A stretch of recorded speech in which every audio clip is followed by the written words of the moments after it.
Bonjour Florence et bienvenue sur ce sommet dédié à l'instruction en famille.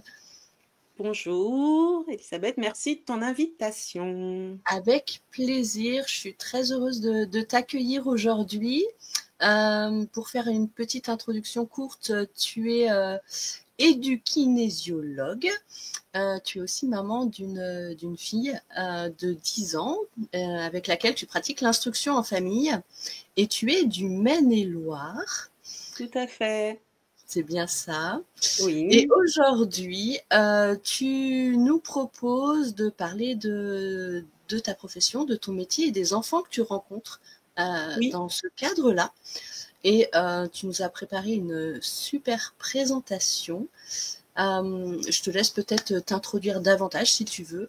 N'hésite pas. Oui, alors voilà, avec mon époux, on est arrivé dans l'univers de l'instruction en famille il y a maintenant 4 ans et demi avec notre fille. Et puis voilà, on a commencé une aventure sans savoir vraiment où ça allait nous mener et puis comment ça allait se dérouler. Et puis suite à ça, par rapport à mon travail, j'ai été amenée à rencontrer pas mal de familles en instruction en famille et puis qui ont fait appel à moi pour leurs besoins d'éducation et les difficultés rencontrées par leurs enfants dans les apprentissages. Et c'est comme ça qu'on a fini par entrer en contact toutes les deux aussi, et puis qu'on est là maintenant pour cette présentation. Eh ben, je te remercie. Je mets la diapo hop, en route. Et, euh, et je te laisse dérouler. Moi, j'interviens vraiment en mode complément d'information, en mode Question. voilà, question, parce que je pense qu'il y en aura. On a eu déjà un premier échange par téléphone qui était très Oui. riche euh, et très intéressant. Moi, personnellement, je ne connaissais pas l'édukinésiologie. Donc, je te laisse faire la présentation et puis si besoin, je te couperai avec grand intérêt. Alors, hop, alors je vais me cliquer, je vais me mettre à l'aise pour voir tout ça. Voilà. Alors, hop, on va jongler. Voilà. Donc, dans ce que je vais vous présenter aujourd'hui, il va y avoir trois grandes parties. Donc, on va s'axer dans un premier temps sur les difficultés d'apprentissage que peuvent rencontrer les enfants. Puis, l'on parlera des bienfaits de l'instruction en famille pour l'enfant et ses apprentissages. Donc, je me suis beaucoup tournée par rapport au point de vue de l'enfant, là aujourd'hui sur cette présentation. C'est un choix là sur la présentation. Et puis, en plus des questions-réponses qu'on pourra se faire tout au long de cette présentation, on se remettra un temps de questions-réponses à la fin pour faire un petit point sur tout ça. Voilà les grandes lignes de ce qui va dérouler. Donc juste un petit mot parce que cette première partie de conférence, donc je la diffuse avec une association que l'on a montée pour diffuser des enseignements un petit peu différents et puis une approche de l'enfant un peu différent. Donc cette association, donc qui a principalement pour but la formation et la diffusion d'informations, s'appelle l'EFEC, École française d'édukinésiologie. Alors, l'édukinésiologie.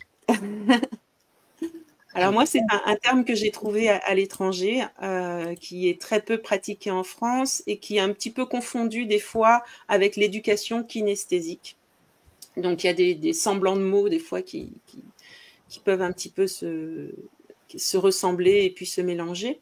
Donc moi, dans ce domaine-là, je vais redéfinir un petit peu ce que c'est. Moi, je travaille en tant que consultant, donc je suis enseignant-formateur et donc on me consulte pour les besoins que rencontrent les personnes. Je fais également de la guidance parentale. J'ai créé, après plus de 3 ans de travail, j'ai créé une formation en ligne de yoga de la vision, mais qui englobe ce genre de technique, et puis sur les domaines de la cognition. Et puis si des professionnels ont besoin de certaines connaissances ou certaines techniques, dans le suivi d'un enfant. Donc, dans ce cas-là, ça peut être à distance, des enfants qui sont suivis par des orthophonistes ou par des enseignants. Dans ce cas-là, je travaille aussi sous forme de supervision professionnelle en apportant un regard différent à la situation et aux besoins qu'ils ont par rapport à cet enfant. Alors, petite définition. Je vais faire très, très académique.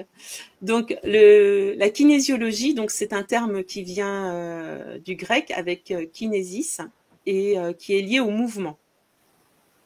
Et logos, qui est lié à l'étude et la science. Donc, kinésio, c'est, d'un point de vue étymologique et sémantique, c'est l'étude du mouvement.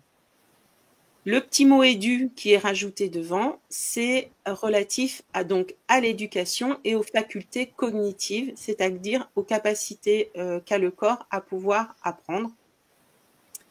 Et donc, si on redonne une définition de l'édukinésiologie, c'est la science de la santé et de l'éducation par les mouvements naturels.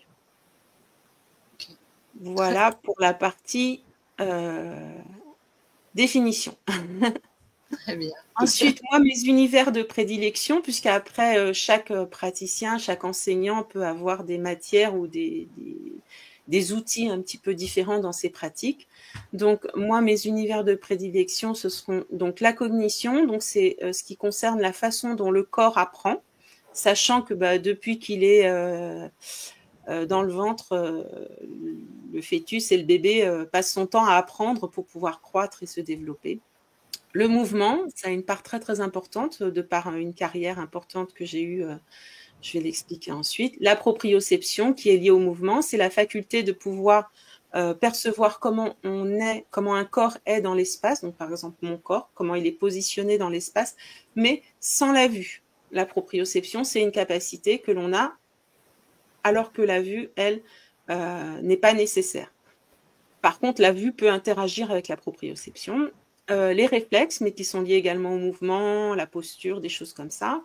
Je me suis beaucoup intéressée aux émotions avec des travaux d'un Américain qui s'appelle Paul Ekman et parce que tout ce qu'on a comme réaction par rapport à l'enfant est extrêmement lié aux émotions.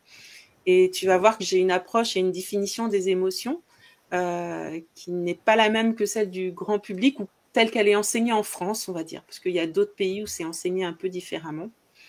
Et puis la vision, puisque j'ai eu la chance aussi, de par mon parcours, d'être formée là sur les dernières années dans le domaine de la vision. Donc voilà pour les grands chapitres on va pas dire de compétences, mais dans lesquels j'évolue, avec lesquels je travaille. Donc le mouvement, parce que j'ai une grande carrière, voilà, ça fait vieille dame, mais j'ai plus de 30 ans de carrière en tant que professeur de danse et chorégraphe. Donc je n'exerce plus maintenant dans ces domaines-là, mais j'ai fait beaucoup d'années et pas mal de choses. Voilà, j'avais monté mon établissement, j'ai travaillé à Paris pendant des années, j'intervenais chez des particuliers pour des chorégraphies de mariage, mais aussi chez des professionnels pour des spectacles, enfin différentes choses.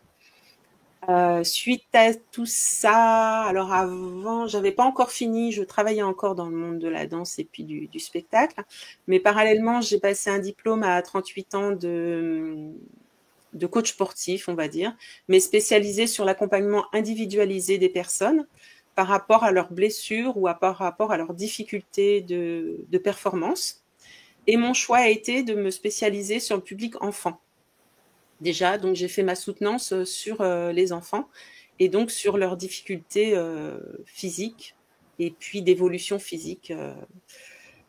En parallèle, dans cette période-là, j'ai aussi passé, après 4 ans d'études, un professorat de yoga, donc de Hatha Yoga, auprès de l'école française de la Fédération française des écoles de yoga, pardon. Donc voilà pour cette partie un peu théorique. Avant, dans ma petite jeunesse, donc j'ai un bac, un BTS, un diplôme de marketing européen et voilà, un cursus un peu plus classique, on va dire. Classique. Voilà. Et puis, donc, les émotions, je les ai travaillées beaucoup avec mon travail de comédie musicale, avec le travail de yoga sur lequel j'ai développé beaucoup de choses. Les travaux de Paul Ekman, comme je disais tout à l'heure, que j'ai beaucoup étudiés et qui sont vraiment une très grande source d'informations pour comprendre les émotions et puis leur interprétation et comment fonctionnent les enfants, mais les adultes aussi. La cognition, bah, c'est toutes les façons dont on peut apprendre et comment le corps apprend. Et j'ai eu, de par mon expérience en tant que professeur de danse ou en comédie musicale ou différentes interventions, on m'a sollicité avec différents publics. Et quand je me sentais en compétence de le faire, j'ai répondu oui. Donc j'ai travaillé aussi en collaboration avec des IME, des EHPAD. J'ai eu des élèves non-voyants à qui j'ai fait des cours de danse. Donc j'étais une des premières professeurs il y a 30 ans à faire ça sur Paris avec différentes personnes. J'ai travaillé avec des publics avec différentes pathologies ou différents troubles, on va dire, du développement, mais sans être spécialisée dans le handicap ou en les intégrant dans des cours que je faisais déjà ou en leur donnant des cours, mais voilà, et en leur permettant d'évoluer en fonction de leurs besoins. La vision, c'est un des derniers domaines que j'ai le plus retravaillé, on va dire. Donc, j'ai eu la chance ces dernières années d'être formée au dépistage et à la rééducation des troubles neurovisuels, qui sont des troubles cognitifs, notamment grâce aux formations mises en place par Sylvie Chocron, qui est, alors faut pas que je me trompe dans les titres, mais neuropsychologue, et puis qui a développé par rapport au CNRS et puis à l'hôpital de Rothschild, qui a pendant des années à travailler là-bas et développé des formations et des outils surtout avec de la recherche. Elle a fait beaucoup de recherches sur les enfants, sur leurs difficultés d'apprentissage, sur les troubles qui pouvaient être à l'origine de ces difficultés. Et donc, je me suis formée grâce à ces personnes et ces équipes à ces dépistages et à ces rééducations pour les enfants, pour les adultes également, mais j'ai choisi un peu de me spécialiser plus sur les enfants. Voilà, tout ça par rapport à la vision. On a aussi toutes les techniques comme la méthode BETS, qui est un ophtalmo qui a travaillé il y a bien une centaine d'années maintenant, sur la vision naturelle et sur la façon dont vous verrez éduquer tout ça. Et puis vous verrez au cours de la présentation à quel point la vision est quelque chose d'essentiel dans l'apprentissage et comment elle est sous-estimée et sous-évaluée dans le fonctionnement par rapport aux enfants. Donc voilà un peu pour la partie plus théorique de mon parcours. Alors j'ai fait des choses assez basiques, ça paraît peut-être un petit peu scolaire, mais c'est important de reprendre un petit peu les bases et de comprendre qu'est-ce que l'enfant finalement, mais pas juste d'un point de vue là je suis pas sur le point de vue familial, je suis pas sur le point de vue affectif, là je vais être un peu plus mécanique un peu plus anatomique et physiologique, mais c'est un peu ce qui définit l'enfant, c'est qu'il est vraiment très physiologique sur ses débuts de vie dans les premières années, et on devient un peu plus absolument psychologique, beaucoup plus psychique en étant adulte, on va dire. L'enfant, lui, il a vraiment des réactions très animales et très primitives dès ses débuts. Donc, je reprends des choses un petit peu, de base. Donc, on a les stades, on a différents stades au niveau de l'enfance qui sont définis. On a le nourrisson, l'enfant et l'adolescence. Alors, moi, je considère que tout ça, c'est de l'enfant, mais vu qu'il y a des stages de développement d'alimentation et puis hormonaux différents, ils ont été classés. Et des fois, il y a encore des sous-classements avec les pré-ados, les post-ados. Mais ce qui est important de comprendre dans tout ça, c'est que l'enfant, on est face à un être qui est donc immature, dépendant, et qui a une nécessité d'évoluer. Donc l'immaturité, on la comprend bien, puisqu'il faut nourrir l'enfant au départ, mais il est immature aussi au niveau cognitif, c'est-à-dire dans ce qu'il doit apprendre et dans ce qu'on peut lui permettre d'apprendre. Dépendant, ça va être de nous, les adultes qui sont autour de lui, et qui vont lui permettre ces évolutions, et une nécessité d'évoluer, parce que s'il n'évolue pas, malheureusement, le corps de l'enfant pourra pas vivre. Donc il y a une évolution physiologique qui est extrêmement importante et nécessaire chez l'enfant. On a ce qu'on appelle la croissance. Alors, on le connaît tous parce que nous, les parents, c'est chouette de changer de vêtements tous les mois ou de chaussures tous les 6 mois des fois. Oui. Des fois, ça va plus vite que ce qu'on pense. Donc, la croissance, on la connaît bien en tant que parent. Puis, on s'aperçoit bien qu'on avait un tout petit bout de chou comme ça dans les bras. Et puis que maintenant, des fois, ça nous dépasse même, c'est possible. Donc, la croissance, ce qui est important de comprendre dans cette croissance, c'est qu'elle est à la fois régulière et à la fois avec des pics. C'est-à-dire qu'à partir du moment où l'enfant vient au monde et avant, il n'est que en phase de croissance. Ça ne s'arrêtera jamais jusqu'à ce qu'il devienne l'adulte mature. Et des pics parce que du coup, cette croissance, elle va avoir un cycle qu'on va pas vraiment contrôler. C'est la physiologie de l'enfant qui va la faire.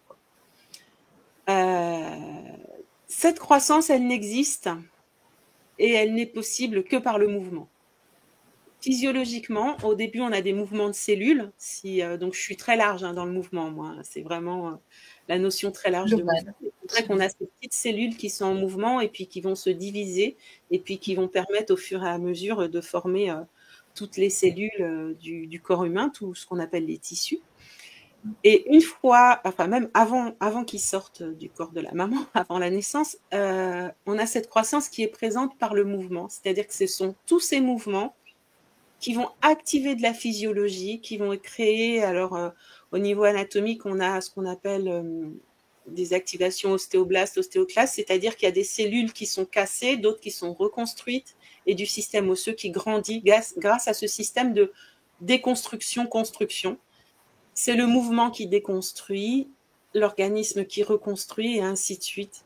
C'est un petit peu comme si une maison pouvait se mettre en place, mais que parce qu'on la bouge un petit peu, puis qu'elle arrive à grandir comme ça.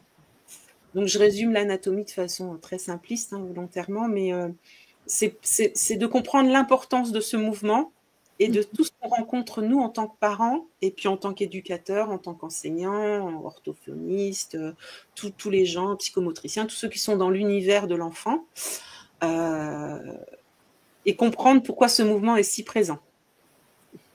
Okay.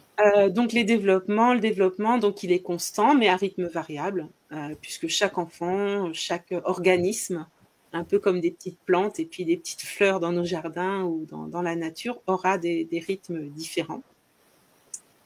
Il est soumis à des changements qui sont permanents, c'est-à-dire qu'il faut vraiment comprendre que ce corps, lui, l'enfant, de son point de vue, ce qui est en lui et ce qui évolue autour de lui n'est que changement. D'accord. Oui. Nous, là où on voit de la stabilité, nous, parce qu'on se dit qu'on a une maison, qu'on a nos pièces plus ou moins rangées, mais qu'on a des choses qu'on va considérer comme stables, lui, l'enfant, sa vie ne va être que changement. Et déjà, ça, c'est un élément dont il faut tenir compte et qui est extrêmement important, parce que si nous, en tant qu'adultes, notre vie changeait autant que celle d'un enfant, on serait bien embêtés. Nous, on est passé à un stade où la vie, voilà. Alors, on change aussi. Alors, donc ces changements sont à la fois donc physiologiques, psychiques et physiques, enfin voilà, et voire énergétiques pour ceux qui évoluent sur d'autres connaissances. Donc, résumé, apprendre est un besoin, une nécessité qu'on ne peut pas stopper, et la cognition, c'est un processus programmé, parce qu'il faut apprendre toutes tes cognitions dans un corps, mais influençable. Donc, on va voir au niveau des environnements, au niveau des personnes, ce qui fait qu'il y a des influences possibles. Je ne sais pas si je ne suis pas trop... c'est parfait. Moi, j'arrive à suivre, donc je me dis que tout le monde arrivera à suivre. C'est top. Terminologie technique et puis que ça reste accessible. C'est très bien. Donc là, j'inviterai les personnes après à rezoomer sur cette image. Normalement, la résolution est plutôt bonne. J'avais fait attention. Elle me vient donc de cette structure-là, naître et grandir, et qui explique les stades de développement de l'enfant avec des mois approximatifs. On n'est pas à la semaine près, mais qui explique comment l'enfant se développe et comment son corps acquiert des compétences différentes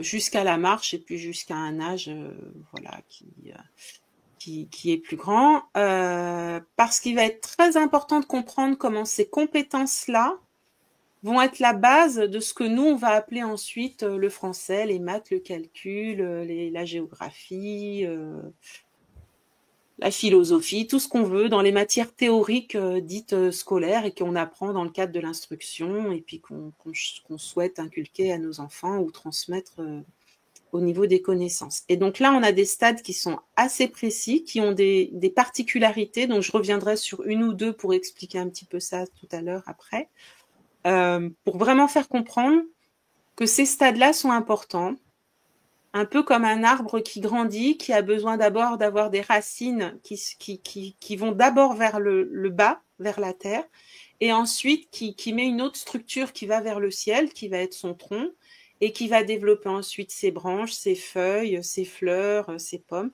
Et donc là, si ces structures-là, ici, à un moment donné, n'ont pas pu se développer comme il faut, eh bien, cet arbre, il n'aura pas forcément le nombre de branches qu'il faut, elles ne seront pas forcément alignées comme il faut, pour pouvoir ensuite reposer ce que j'appelle les matières théoriques qui seront le français, les maths, tout ça, qui devront reposer sur ces branches et reposer sur ces feuilles et sur ces fleurs.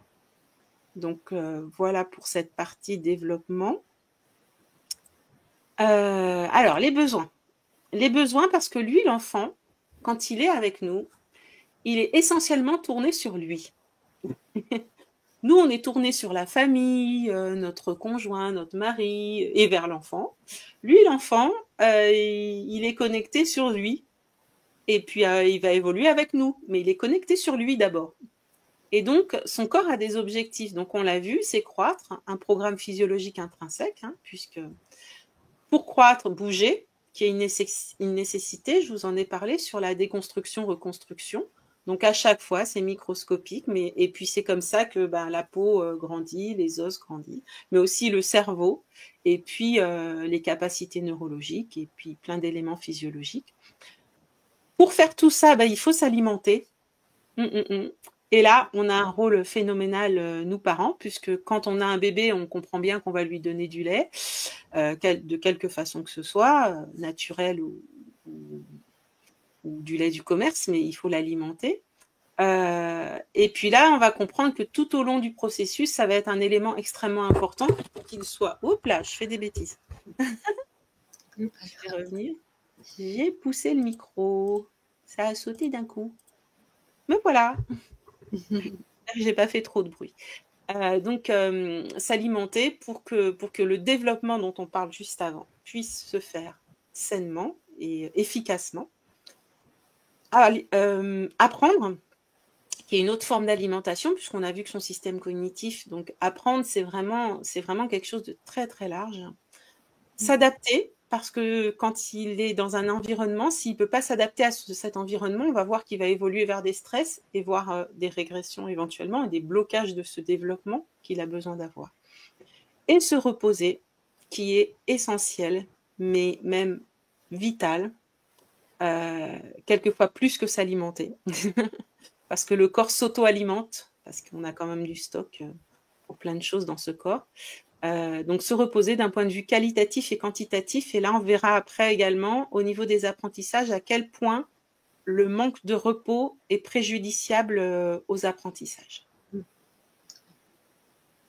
Voilà. J'essaye. Donc, porter atteinte à un objectif, donc, dont on a parlé juste avant, ou à un besoin, c'est mettre en place un système d'alarme et de danger dans le corps d'un enfant. C'est mettre en place le système de sécurité qui va être ou l'inhibition ou la fuite ou l'action, donc qui est assez défini pour les gens qui travaillent dans la psychologie, qui connaissent un peu ces processus, mais de façon résumée, c'est ou l'inhibition, c'est-à-dire qu'on s'arrête et on ne fait plus rien, ou la fuite, donc on refuse et on s'en va, quoique le refus peut être une forme d'action, ou l'action qui va être se mettre en activité, mais quelquefois plus que ce n'est nécessaire. Et là, c'est le stress qui s'est mis en route qui aura développé ce système et ces choses qui fonctionneront de façon anormale.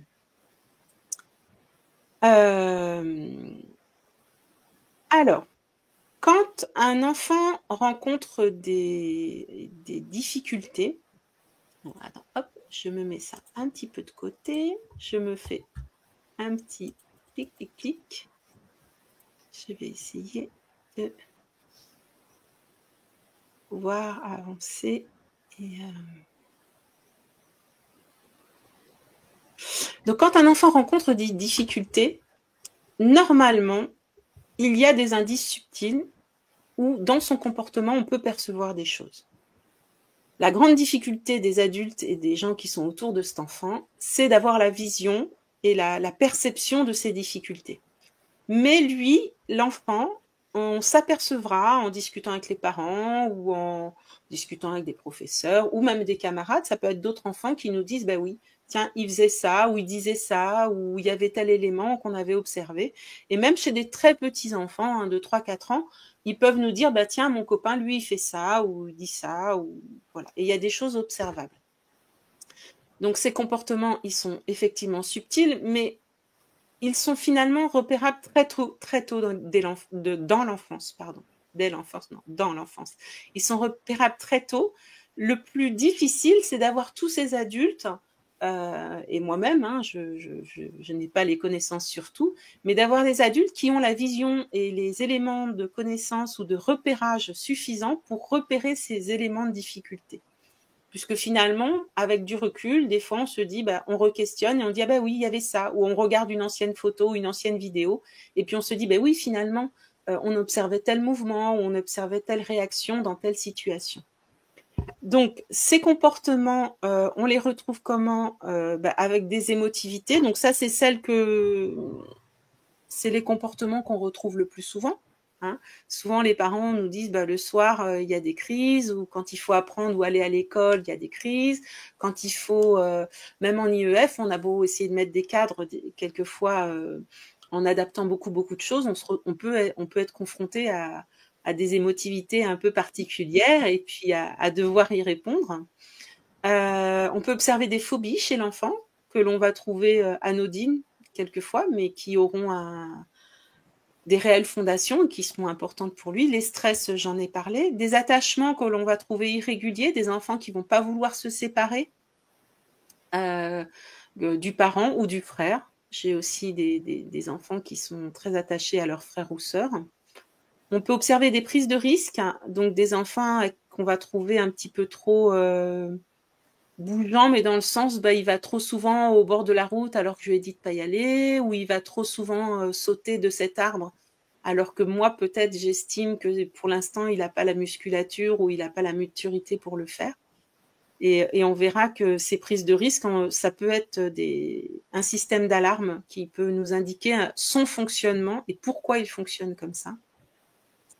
Les attitudes nocturnes, ça en tant que parent on les connaît, donc les attitudes nocturnes c'est assez large, hein, ça va de la difficulté d'endormissement, j'ai mis un terme générique, à la difficulté avec des réveils possibles, avec ou sans réendormissement possible, et puis avec le besoin d'être tout le temps proche du parent ou de ne pas pouvoir se réendormir seul. Des communications visuelles qui peuvent être difficiles. Donc là, on le retrouve de façon très flagrante chez les enfants aux traits autistiques, où on se dit qu'ils ont du mal à regarder ou à observer ou à nous regarder. Mais on le retrouve, moi, très très souvent chez des enfants en difficulté d'apprentissage, quasiment tout le temps.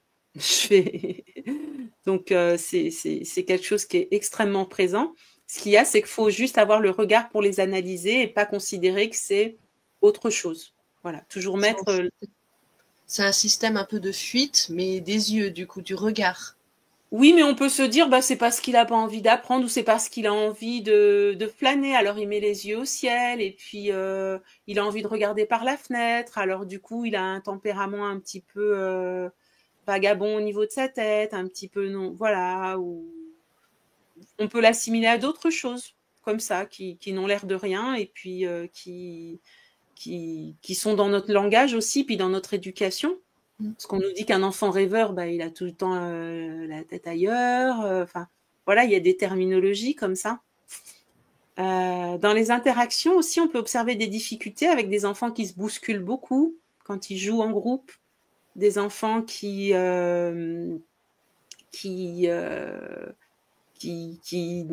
alors on va dire qu'ils sont chahuteurs, ils sont un petit peu à pousser les autres ou des choses comme ça. Et puis des refus, donc des enfants qui refusent de faire des exercices ou qui refusent de faire des jeux ou des participations. Je peux citer une enfant qui veut tout le temps rester. Alors là, on est un peu dans le cadre de l'école, mais on peut le retrouver aussi dans d'autres choses. Mais un enfant qui va rester tout le temps à côté de la maîtresse pendant le temps de récréation et qui ne voudra pas aller jouer avec les autres, qui voudra un repère et rester à côté de ce repère. Donc, je vais revenir juste là, déjà un petit peu en avance, mais sur les communications visuelles et sur les interactions. Donc, en communication visuelle, un enfant qui ne regarde pas ou qui n'interagit pas comme on pense qu'il devrait le faire, c'est uniquement parce qu'il ne peut pas le faire. D'accord. Le côté psycho, tout ça,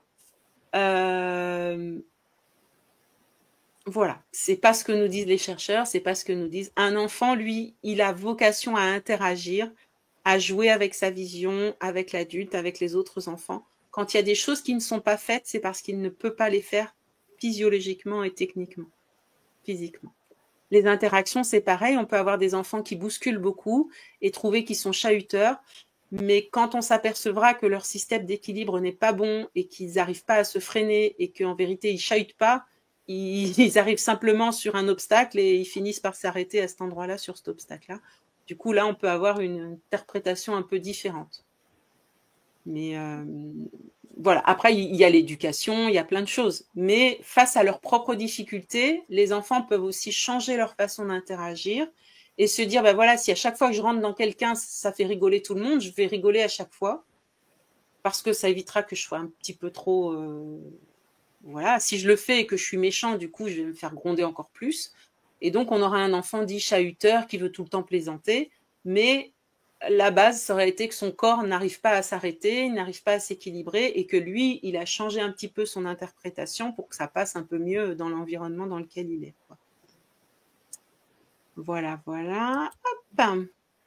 Alors, tout ça, dans ce qu'on peut observer chez l'enfant, c'est avec des diagnostics ou non, des causes. Donc, les diagnostics, ce sont des catégories qui ont été définies par des gens, du corps médical, différentes choses. Donc, je ne vais pas m'attarder là-dessus. Il y a des choses qu'on peut remettre en cause largement, même entre les chercheurs et les médecins se remettre en cause les uns les autres aussi. Donc, c'est pas que moi sur le sujet. Là, c'est juste de définir un petit peu les grandes catégories qui existent et qui ont été ciblées, que les parents ont reçues comme information. Donc, il peut y avoir des parents qui n'ont absolument aucune information, à qui on dit votre enfant a des difficultés, mais ni les médecins, ni les corps enseignants, ni les orthophonistes, ni les neuropsychologues n'ont mis d'étiquette. Je dirais que de temps en temps, c'est tant mieux. Parce qu'une fois qu'on a une étiquette, on passe dans certaines cases et puis après, on est orienté d'une certaine façon. On le verra avec les troubles neurovisuels. Des enfants qui sont étiquetés sur ce qu'on va voir là sur ce visuel, ont peu de chance après d'aller être détectés sur d'autres choses et qui sont pourtant essentielles et qui pourraient résoudre les problèmes plus en amont. Donc, TDAH, déficit de l'attention avec hypermotricité, hyperactivité ou impulsivité, ça dépend un peu des termes qui sont employés. Hein. Hyper quelque chose, voilà. Donc, classiquement, c'est hyperactivité, mais hyperactivité, c'est le fait que le corps soit en très fort mouvement, mais ça peut être aussi une hyperactivité intellectuelle dans le fonctionnement. Les 10, on en a plein. Moi, j'aime bien rappeler aux gens que 10, ça veut dire ne fonctionne pas.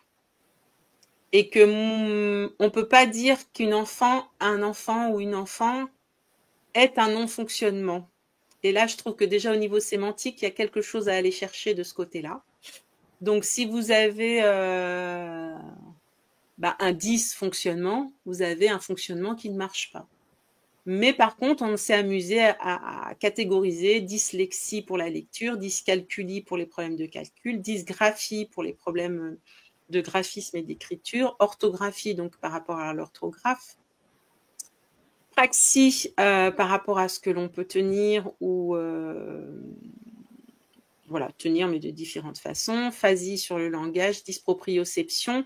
Donc, la dysproprioception, ça, c'est une notion nouvelle, une terminologie qui a été réintroduite là ces dernières années par Monsieur Kersia, qui est un ophtalmologue et qui travaille sur la dyslexie, les TDAH, la dyspraxie, qui est sur Dijon et qui a fait beaucoup de publications scientifiques très intéressantes et qui permet aussi de redéfinir un petit peu tout ça différemment, qui donne des solutions, qui donne... Parce que tout ça, généralement, on dit que c'est à vie. J'ai fait plein de conférences dans des endroits où on finit par me dire que c'est à vie, que l'enfant, il est comme ça et qu'il ne bougera pas. Moi et donc ce monsieur, mais pas que moi, d'autres aussi, publient des choses où il nous explique bien que c'est pas à vie, qu'il y a des solutions, qu'il faut aller les chercher et qu'il faut aller voir donc des professionnels qui permettent d'avoir ces approches. Des atypies, donc on a des atypies quand les choses sont pas vraiment définies, on se dit juste que l'enfant fonctionne un peu bizarrement ou différemment ou de façon non académique, non classique. J'ai mis les TSA parce qu'on verra que même tous ces troubles, dyslexie, TDAH, là j'ai pas mis les troubles neurovisuels parce que j'en parle après de façon plus développée. Les TSA, donc troubles du spectre autistique, où on a des attitudes dites autistiques, où on retrouve des routines, des difficultés d'interaction sociale, d'apprentissage, d'alimentation, d'attention. Et ces difficultés, bizarrement, on les retrouve aussi dans les autres troubles. Voilà. Tout est une question de jaugeage et de quantité et de qualité des difficultés, quoi. Donc, voilà, pour refaire un petit topo des difficultés définies. Après, on a celles qui ne sont pas définies, mais on peut rencontrer des difficultés. Maintenant, les difficultés, sont-elles perceptibles, supportables et insupportables? Perceptibles, j'allais vous dire oui, mais c'est comme tout dans la vie, on ne perçoit que ce qu'on a appris à voir et que ce qu'on connaît. Donc, supportable pour qui? On va se poser la question. Souvent, quand j'ai des enfants en séance, je leur dis alors ça va, qu'est-ce qui est difficile pour toi? Et ils me répondent bon, ça va. Moi, ça va. En gros, c'est les adultes qui ont un problème, moi ça va. Et insupportable de la même façon pour qui? Alors là, donc face à ces difficultés, donc à quoi prêter attention? Donc on va voir un petit peu les difficultés qu'on va pouvoir rencontrer. Donc moi je me suis axée, alors là aussi c'est un choix par rapport à cette présentation, je pourrais porter attention à d'autres choses, mais là c'est vraiment un choix par rapport à ce que je présente aujourd'hui. On va porter attention au corps de l'enfant, puisque moi je considère que l'enfant est très physiologique et très anatomique dans ses premières années, et aux méthodes d'apprentissage, outils, environnement, pédagogue. Alors, je vais aller sur ce qui est plus simple pour moi et qui va nous faire comprendre que finalement, je vais retomber dans la physiologie et l'anatomie de l'enfant encore. Les méthodes, de tout temps, on a eu plein de méthodes d'apprentissage avec des civilisations différentes, que ce soit là en Asie aujourd'hui ou sur le continent africain. On a chacun des cultures différentes. À la fin, si tout se passe bien, on a des adultes qui savent lire et écrire dans leur langue, voire des langues étrangères selon les bains auxquels ils ont été confrontés. Donc, on va dire que les méthodes, elles sont variées, elles sont multiples. Des fois, on apprend des mauvaises choses avec des méthodes pas très bien, mais on les apprend quand même, parce que le corps arrive à apprendre même des choses qui ne sont pas forcément optimales, quoi, mais on les apprend quand même. Donc, on va dire que le corps de cet enfant-là, il arrive à apprendre, grosso modo. Pour les méthodes, il y en a qui ont fait leurs preuves, il y en a d'autres qui sont plus expérimentales, mais on retrouve donc la méthode Montessori, donc ça c'est ta partie, je crois. Ouais, et donc, voilà, donc Maria Montessori qui, donc si j'ai calculé, je crois qu'elle mettait en place la méthode à la naissance de mon grand-père qui est né dans les années 1903, je crois, si je me souviens bien. Et donc c'était déjà mis en place alors que mon grand-père naissait. Je ne suis plus toute jeune, et Et donc c'est vraiment des choses qui sont là depuis assez longtemps, qui ont été oubliées, hein, puisque moi, je suis d'une génération où on ne parlait pas du tout d'école Montessori quand moi, je suis allée à l'école. Et c'est revenu à peu près au début, quand moi, j'avais à peu près 25 ans, j'ai vu ça arriver en France. Et puis là, bah, ces dernières années, depuis 10-15 ans, allez, une bonne grosse dizaine d'années, après, savoir s'ils font la vraie méthode Montessori ou s'ils font ce qu'il y a à côté, on a de tout. Voilà. Il y a de tout. Mais c'est quand même une méthode qui peut convenir à certains enfants et qui apporte, voilà, selon les enfants, et qui a quand même beaucoup d'outils et de techniques très, très intéressantes. Alors, pour les autres méthodes, je les ai citées, je ne vais pas vous les développer plus avant. Donc, la méthode Steiner, Feuerstein, qui était un pédagogue qui a travaillé avec des enfants qui étaient plutôt avec des traumas de guerre ou des handicaps importants, et la méthode Singapour par rapport aux mathématiques, Freinet. Donc voilà. Et donc, ce sont des méthodes qui normalement permettent des apprentissages. Et pourtant, chez certains enfants, même avec ces méthodes-là, on se retrouve avec des stress, des difficultés qui perdurent, des choses qui sont complexes. Et c'est là qu'on va passer à une analyse de qu'est-ce qui se passe par rapport à l'enfant et par rapport à ces méthodes. Alors déjà, la méthode respecte-t-elle la nature même de l'enfant? C'est-à-dire qu'entre la théorie que l'on a dans les bouquins ou ce que l'on apprend en formation par rapport à ces méthodes et la façon dont les pédagogues ou les environnements sont mis en place, est-ce qu'on a tout transmis de ce qu'on a appris déjà? Est-ce qu'on fait bien toutes les méthodes qui étaient avec la théorie et puis les mises en place? Parce qu'on peut avoir appris dans une école qui elle-même a appris dans une école et donc avoir des déperditions par rapport à la méthode et puis telle qu'elle était définie. Et est-ce que ces méthodes respectent physiquement, physiologiquement et psychiquement l'enfant? C'est assez classique, mais il faut quand même se poser la question sur le sujet. Pour ça, on ira voir donc sur ce qu'on appelle les sphères émotionnelles. Donc, on en a parlé un petit peu avant, sachant que la partie émotionnelle est un environnement réflexe chez l'enfant, mais chez l'adulte aussi, mais très présent chez l'enfant. On ira voir les environnements physiques, donc la salle, savoir si on est en salle de cours, en extérieur, comment est organisée la salle, est-ce qu'il y a plein d'affiches partout, est-ce que c'est sobre ou est-ce que c'est en couloir, en cercle, voilà, comme dans des yourtes, hein, où là ça se fait beaucoup actuellement aussi dans des écoles type Montessori ou de nature. On ira voir la nature des apprentissages, donc savoir ce qu'on veut leur apprendre, si c'est plutôt des maths, du français, de la musique ou du sport. Et là, on pourra remettre en question des choses, sachant qu'on peut très bien faire du sport en pratiquant du français et en faisant des mathématiques en même temps. Et donc là, il faut réfléchir à la façon dont on peut transmettre tout ça. Le matériel, les outils. Je montrerai après à quel point les outils peuvent être complètement inadaptés sur des choses auxquelles on ne réfléchit pas du tout parce qu'on a grandi, nous, dans des environnements qui nous ont mis ces outils-là et que le rythme, donc la durée, les fréquences, les horaires, on sait... donc là, je ne vous présente pas des études, je n'aurai pas d'études à partager, mais vous pourrez très facilement aller voir sur le net les études qui montrent que les apprentissages le matin sont plus favorables pour les enfants et que des temps un peu plus libres ou avec des apprentissages moins théoriques sont plus à organiser, on va dire, l'après-midi. Et puis la durée des apprentissages, c'est-à-dire que c'est pas forcément nécessaire de passer 1 heure sur une notion, ça peut être fait en 10 minutes et si c'est au bon moment et ça peut bien s'assimiler et être périn pour l'enfant. Respect de la physiologie, de l'anatomie de l'enfant, donc les horaires, ce que je disais, les temps, les repos, l'alimentation, l'hydratation dont on avait parlé tout au début. Alors, je clique, ça doit être ici. Voilà. Alors, au niveau des méthodes, je vais vous montrer. Donc, j'ai pris 2-3 exemples assez flagrants au niveau des méthodes qui vont nous montrer à quel point finalement on fait des choses parce qu'on a été habitué à les faire et puis on se pose même plus la question de remettre en question cette méthode. Donc, on va parler d'écriture parce que c'est un sujet qui est assez prégnant pour les parents et puis on a souvent des problèmes d'écriture avec des écritures qui sont difficiles ou des choses difficiles. Alors, question numéro 1. Vous allez voir que moi, je fais de l'absurde, mais c'est vraiment pour faire comprendre les choses par rapport à un développement physiologique. La main d'écriture.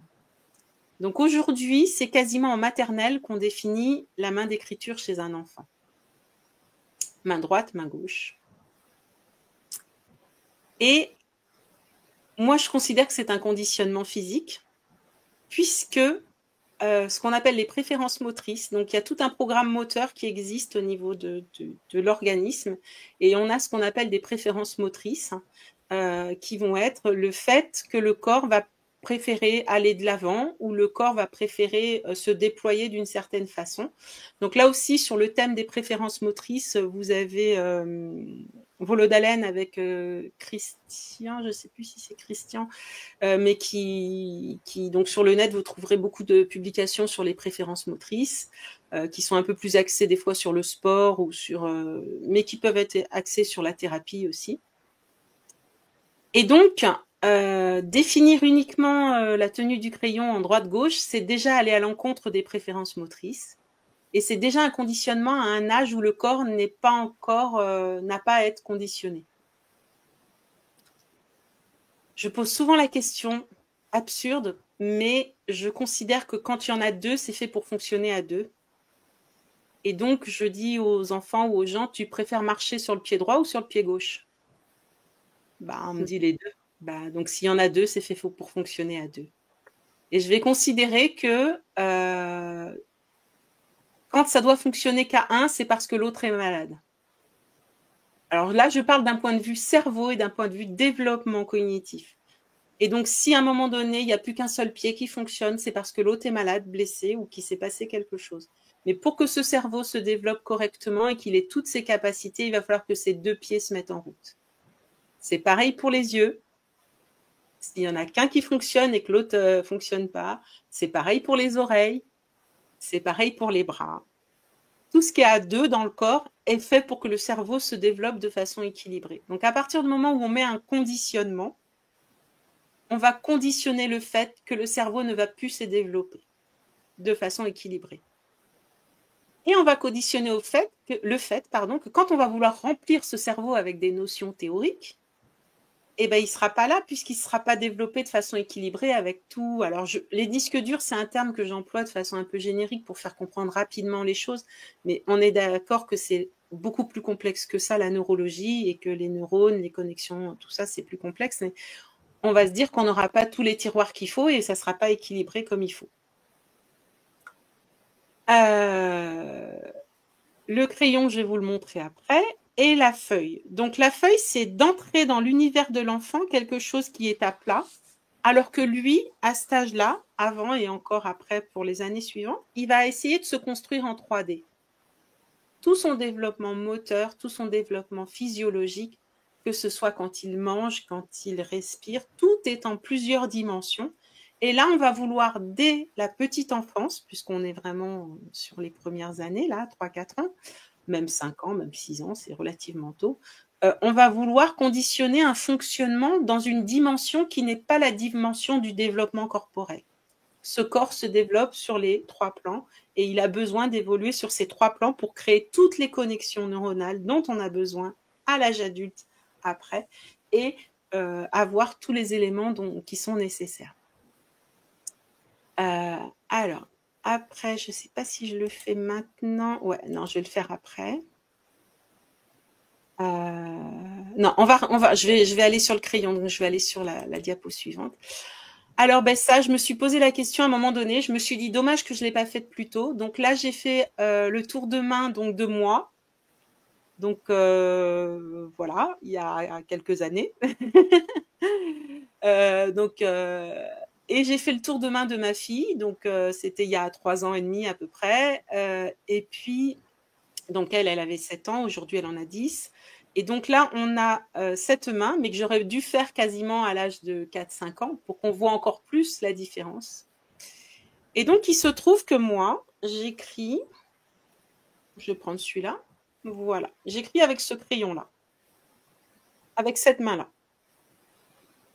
Et cet enfant-là, qui a la main en rose, elle écrit aussi avec ce crayon-là. Et là, déjà, on aurait dû se poser une question. Oui. Et donc, j'ai trouvé cette image. En conférence, je montre le gros crayon en bois que j'aime et il y a cette image avec ce gros crayon. Et donc, elle écrit avec cette main-là et ce gros crayon-là. Pendant que moi, j'écris avec cette main-là et ce petit crayon-là. Et donc, je me suis mis à chercher pendant des années des crayons à taille d'enfant et ça n'existe pas. Donc déjà, on voit bien à quel point, souvent pour les parents, je leur explique, est-ce que quand l'enfant a du mal à marcher avec ses chaussures, on lui donne une taille au-dessus plus grande de 2 ou 3 tailles? Non, il va se casser la figure. Et là, avec le crayon, il va forcément se casser la figure puisqu'on lui donne un crayon au-dessus de 2 ou 3 tailles. Donc, il a quand même 90% de chance d'aller se casser la figure pour écrire, puisqu'il n'aura pas un crayon à sa taille. Et même quand il a du mal, alors là, j'en ai pas, souvent on lui met des crayons encore plus gros. Et donc, c'est comme si on mettait des chaussures, bah, allez, on va mettre un petit 42, comme ça, tu vas marcher encore mieux. Ça paraît absurde ce que je dis, je sais que je fais la démonstration par l'absurde, mais c'est quand même une réalité.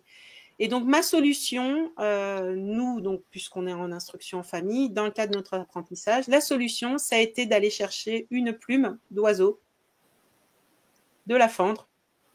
Et cette plume d'oiseau, donc, qui a un diamètre vraiment de 2-3 mm, et ben, contrairement à ce qu'on croit, l'enfant la tient très, très bien. Et plus c'est fin, ben, finalement, c'est comme nous quand on essaye de tenir ce gros crayon.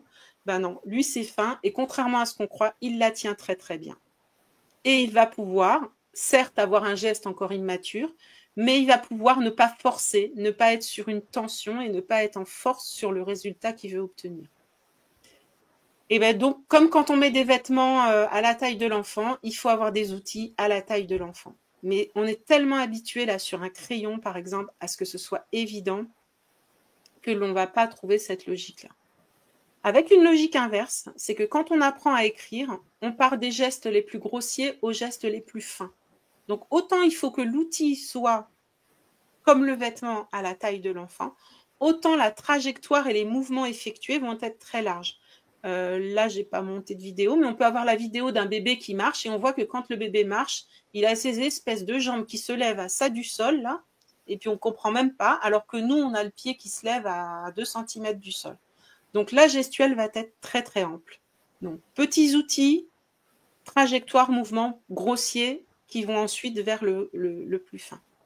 Donc ce qui peut résoudre les problèmes dans l'apprentissage de l'écriture, donc là c'est très très résumé et très rapide aussi, hein. Donc c'est des gestes précis à reproduire.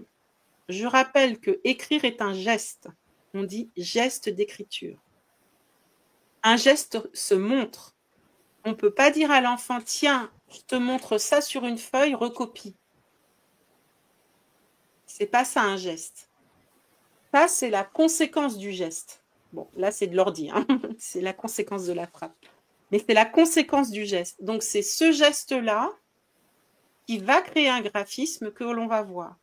Et donc, on voit trop souvent aujourd'hui, mais même dans les enseignants classiques, même dans les cours de soutien scolaire, dans tout ce qu'on voit, on voit trop souvent des choses qui sont montrées que l'on doit reproduire, mais on n'a jamais vu le geste passer.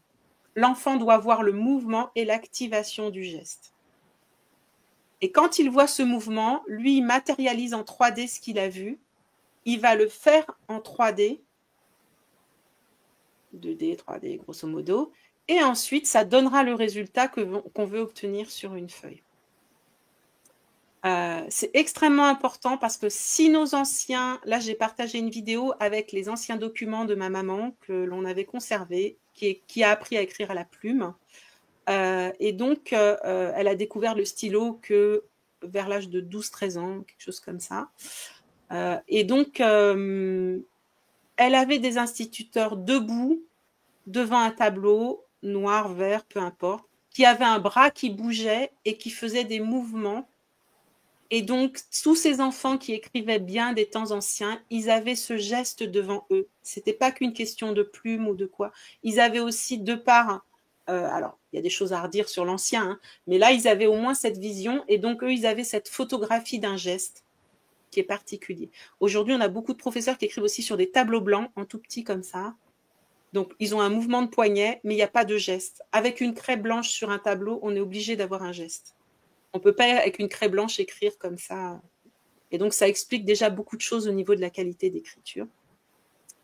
Alors moi, ce que je préconise pour bien écrire, c'est d'écrire des deux mains. Je sais que c'est un truc absolument débile, qui est dans un monde absolument fou. Mais ce que le cerveau, d'un côté, sait faire, il le transmet à l'autre cerveau, cerveau droit, cerveau gauche. Bon, ça, il y a beaucoup de remises en question là-dessus aussi. On n'est pas cerveau droit, cerveau gauche. Mais d'un point de vue corporel, si on sait se gratter l'oreille d'un côté, on sait se gratter l'oreille de l'autre côté. Et donc, pour l'équilibre du développement cognitif, apprendre à écrire avec les deux mains, ça favorise déjà de ne pas être dans le conditionnement. Et donc, l'enfant choisira sa main quand il en sera capable et puis s'il veut. Et puis, il y a des enfants qui peuvent écrire moitié d'un côté, moitié de l'autre, tracer d'un côté, dessiner de l'autre. Et donc, écrire avec les deux mains, c'est déjà s'enlever beaucoup, beaucoup de difficultés. Moi, quand j'ai les gamins en rééducation, la première chose qu'on fait, c'est d'aller retravailler, laisser tranquille le côté qui est fatigué, c'est-à-dire le côté qui aura été sursollicité, conditionné, vraiment, et d'aller travailler avec l'autre main pour retrouver de l'écriture, pour retrouver de la mentalisation, de la spatialisation, et que ça puisse après repartir sur des apprentissages. Comment apprendre à écrire? Sans crayon. Puisqu'on ne peut pas tenir le crayon, on apprend sans crayon. Il nous reste quoi? Nos doigts, notre corps. Donc là, si je te regarde et que je fais ça, normalement, les gens ont compris la lettre que j'ai faite. La lettre A. La lettre A. Ça va, ça va. Bon élève. C'est bon. On va essayer un deuxième. Donc là, je vais faire celui-ci et celui-ci. La lettre F. Voilà, ça marche. Donc, l'enfant, il a les mêmes capacités que ce qu'on est en train de faire. Et donc là, on peut avoir de la 3D, on peut avoir de la mémorisation. Le geste d'écriture ne sera qu'une finalité parce que, au lieu de mettre son doigt, tenir et faire ça, clac, ça sera qu'un détail de l'apprentissage. Tout l'apprentissage se passe avant. Tout ce qu'il faut apprendre se passe avant. Et ça marche très bien avec les grands types de lettres, les lettres d'imprimerie, les cursives. Ça marche aussi très bien. On peut le faire sans problème. On peut le faire en sollicitant des contacts tactiles. On peut le faire, donc je ne sais pas si c'est purement Montessori, mais c'est fait dans les cours Montessori avec la semoule, avec des matières. Exactement, c'est ce à quoi je pensais, à la semoule dans les bacs pour tracer les lettres et laisser l'enfant s'exercer. Et aussi aux lettres rugueuses, tout simplement. Voilà. Et donc là, on est sur du tactile et on n'a absolument pas besoin de crayon. Et c'est pas un mal que d'attendre, c'est méchant ce que je dis, mais des fois d'avoir 6-7 ans avant de pouvoir tenir un crayon comme il faut. Et encore, même à 7 ans, vous avez vu la photo, on n'est pas sur une anatomie qui permet de tenir ces crayons-là. Donc voilà pour mes petits univers un petit peu foufou. Donc ça, c'était un exemple de remédiation pour aller vers des apprentissages qui correspondent à ce qu'est la physiologie. Et puis, j'aimerais que les parents, les professionnels, enfin tous ceux qui sont en lien avec l'enfant, se posent vraiment les bonnes questions, parce que souvent on dit oui, mais il n'a pas envie, il veut pas apprendre, voilà.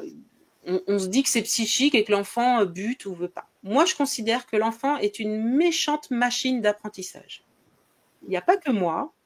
Vous pourrez voir les publications donc là de Stanislas Dehaene sur le cerveau, l'apprentissage, les neurones de la lecture, les mathématiques. Enfin, il y a plein de publications. Les travaux de Sylvie Chocron aussi sur la partie neurovisuelle, mais aussi sur toute la partie cognition. Et donc, moi, je considère qu'un enfant, il peut ne pas vouloir apprendre ce que nous, on veut lui donner. Et dans ce cas-là, il s'en va dans son coin et il a envie d'apprendre autre chose. Et il est curieux et il va apprendre. Alors, voilà, chacun. Il y en a même qui m'ont surpris, que j'ai reçu en cabinet, qui avaient à peine 10 ans et qui me parlaient de physique quantique. Je me disais, waouh. Mais par contre, le cours de mathématiques de madame, je sais pas quoi, il s'en fiche complètement, cet enfant. Par contre, il s'intéresse quand même à quelque chose, hein, dis donc. Donc, il a envie d'apprendre. Et nous, si on a un enfant qui n'y arrive pas ou qui vraiment rencontre des difficultés, il va falloir se dire, est-ce que son corps ne pourrait plus apprendre? Et dans ce cas-là, remettre en question quels sont les outils nécessaires pour apprendre. Quels sont les outils nécessaires pour comprendre, interpréter, reproduire, trouver, réfléchir, mémoriser, entendre, voir, toucher, goûter, sentir. Donc là, on est sur le sensoriel. Exprimer, respirer, dormir, manger ou maintenir une posture, puisque la posture, c'est ce que l'on a actuellement, quand là, on est en train de se parler. Et quasiment même en position allongée, il y a une forme de maintien de posture. Et se dire à quel stade ça ne marche pas. À quel stade? Est-ce que c'est pour apprendre? Parce que hier, il connaissait bien ses leçons, donc il les a bien apprises. Et puis on se réveille le lendemain matin et puis du coup, il ne sait plus rien. Donc là, dans ce cas-là, est-ce que ce serait pour mémoriser? Ou alors, est-ce que ce serait pour dormir? Parce que peut-être comme il n'aurait peut-être pas dormi comme il faut et il n'aurait peut-être pas justement pu mémoriser. Ou alors il a appris, mais du coup, il n'a pas pu réfléchir et donc ce qu'il a appris, il n'est pas capable de le ressortir dans le sens, puisque ne pouvant réfléchir à ce qu'il a appris, ça n'a pas de sens, donc il ne va pas redonner quelque chose qui n'a pas de sens. Voilà. Et se dire à quelle étape, là, cet enfant, il rencontre des difficultés dans son apprentissage.